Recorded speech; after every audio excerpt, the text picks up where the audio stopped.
Yeah, what I picked up is the difference between self-mastery and self-tyranny, right?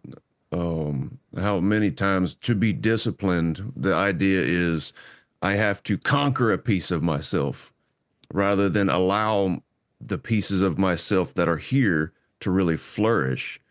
Um, so I love the idea.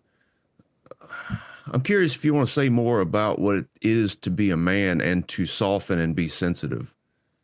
Well, I want to pick up first on your conquering piece and call me back to the what it is to be a man because Yeah. because I do have some opinions. Um, uh, the whole conquering piece, and there's absolutely nothing wrong with discipline. I think discipline is I think discipline is has got a lot of magic in it, Mhm. and we see it again. I talked about being creative. What is it? What is a discipline? If it comes to music, what is a discipline? Well, picking up the instrument every day. Um, that there's that kind of discipline, artistic discipline. If it's working in a sketchbook every day, if it's writing every day, if it's fill in the blanks, that allows us to grow. But back to your point about the conquering. Well, what's necessary for conquering? Oftentimes, what's necessary for conquering is some sort of battle. You know, and if we're talking about conquering a part of oneself, overcoming a part of oneself, uh, there's does that mean that we have to go to war with ourselves? Which again, oftentimes we're taught to do. Go to war, overcome your this, that, or the other thing, um, versus get to know it and make peace with it. Years ago, so dragons play a big part in my life. I'll just say that. My own personal mythology, and and I was talking to this client, and he was talking about what you just mentioned. He's had this dragon inside that I have to slay the dragon. And my comment to him, which kind of came out of nowhere, was like, any idiot with a sword can go out and try and slay a dragon, but it takes something exceptional to sit down and have conversation and lunch with it, get to know it, find out why it's there, and learn. And I'm expanding on what I said to him, which was basically any idiot with a sword could go out and try and slay one, but take something special to have lunch with it. To make it into an ally is what Make it in, yeah. yeah, make it into an ally. Discover its strengths, discover its power, and learn ways to Alina, to your point, to find out what its assets are. Arrive at some sort of understanding of one another. Hmm. It's in there for a reason. It's in there for a reason, and we've seen time and time again. Um,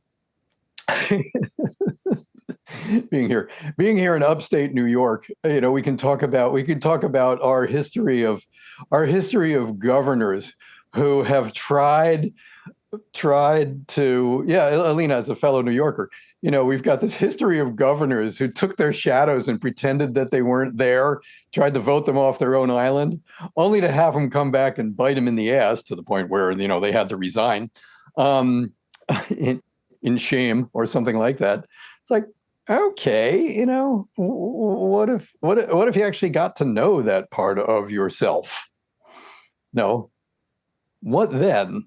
What then? Maybe you'd recognize its perhaps unhealthier urges, but also its useful advantages, its strengths. Again, so Lee, your question about bring me back to the man question. Yeah, well, you mentioned being sensitive, right? And Mm-hmm. a lot of times we have to be tough, or that's the general consensus of the culture, right? Is you got to toughen up, you got to get strong as a man. And I'm curious what your thoughts are around integrating that emotional sensitivity and using it for good, and the softening and how that's actually becoming more tough. So I wanted to hear your Yeah, opinion on that. it's a great question. So if I go sideways, just call me back because I can go off on, Lord knows I can go off on tangents. So first of all, this notion that in order to be, in order to be a man, in order to be a real man, you've got to be tough. According to who? Really, according to who? By the same token, you have to soften. According to who? So there's an awful lot of according to who out there, according to, this set of beliefs or this, this model of manhood and it's funny, I was reading a transcript of an interview just over the weekend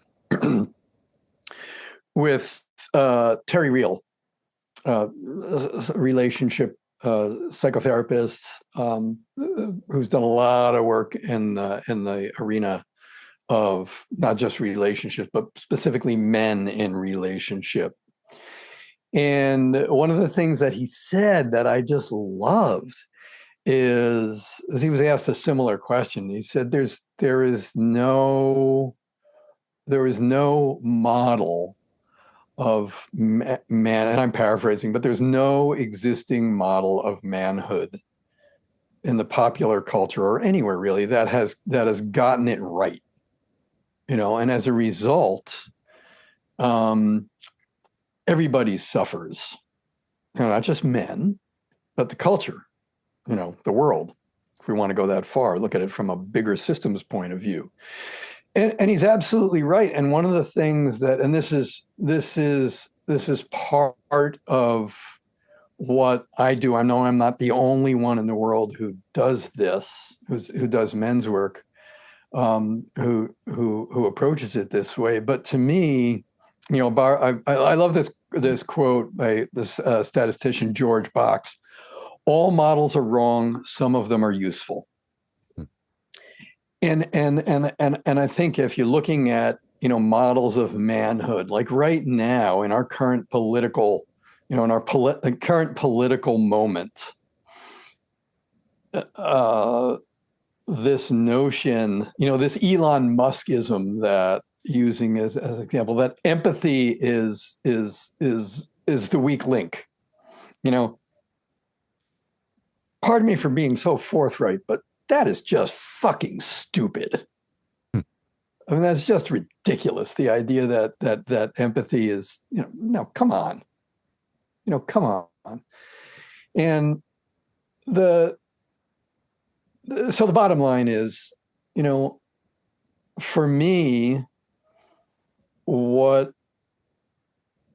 as an adult, again, as an integrated adult human being who happens to wear the skin of a man, I can look critically at models of manhood. I can look with an open heart, open mind, and with curiosity at my own inner world.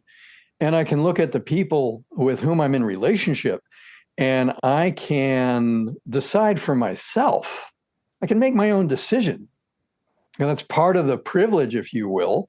That's part of the privilege of adulthood, being able to be discerning and make one's own choices about, okay, this is the kind of human being that I want to be. This is the kind of man I want to be. I don't need to force myself into someone else's mold. I can look at is it good to be strong? Yeah, at times it's really important to be strong. Is it good to be soft, quote unquote, soft and sensitive? Absolutely. Is it good to be able to have the capacity to observe the world outside and decide what I like and what I don't like and what works for me and what doesn't work for me? Yeah, absolutely. It's even more important that I take responsibility for what I see and how I carry myself in the world. So and this lines up with one of the things that Terry Real said too, which I loved. I loved it because it agreed with me. Confirmation bias. Let's call it what it is. But one of the things that he said, and this is also part of my own program, is, is is uh, is is that responsibility piece. You know, I get to be responsible for myself. I get to be responsible for my relationships. I get to be responsible for my world. And that's a big deal. That's a big deal. So to me, if I were to say anything about what, you know, what is my model of manhood, or what is that men, you know, quote unquote real men, adults in general, are people who take responsibility. People who take responsibility, not as a burden, by the way, not as a burden, not as a duty, not as a forced obligation, but to hold it as the privilege that it is. Get to be responsible. How cool is that? In my world, it's cool anyway.